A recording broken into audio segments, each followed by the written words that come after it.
Alors, ma configuration est bonne, je suis prête à enregistrer, j'ai sélectionné ma webcam là où je voulais, ok. Et bien maintenant, c'est parti, j'ai plus qu'à appuyer sur le bouton rouge et je vais faire l'enregistrement.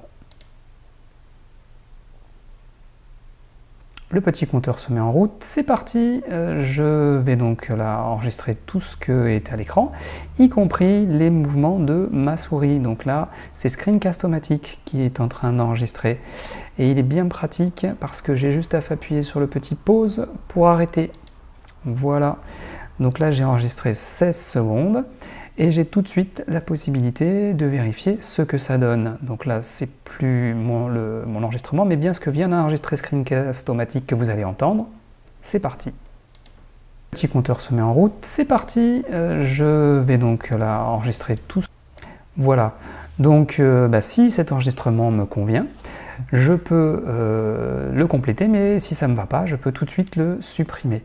Compléter, ça veut dire en fait qu'on va arriver sur le menu qui va me permettre plusieurs choses. La première chose, c'est de faire un début de montage. Si je n'ai pas besoin de faire beaucoup de retouches, juste le démarrage par exemple, ou la fin, j'ai la possibilité de couper et de ne garder qu'un seul morceau. Si je ne voulais pas la voix, pas la voix, mais rajouter une bande sonore, j'ai la possibilité de supprimer ou d'ajouter de la musique, mais sur tout le morceau, donc c'est pas très pratique. Et voilà, donc c'est le seul type de montage que je vais pouvoir faire avec cette version. Ce qui est important maintenant, c'est comment je sauvegarde le fichier.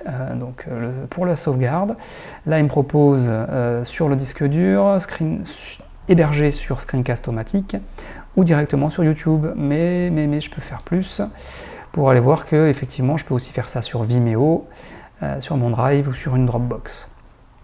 Alors, pour télécharger sur Screencast-O-Matic, encore faut-il avoir un compte. Sur YouTube, eh bien, il faut synchroniser son compte et avoir un compte YouTube.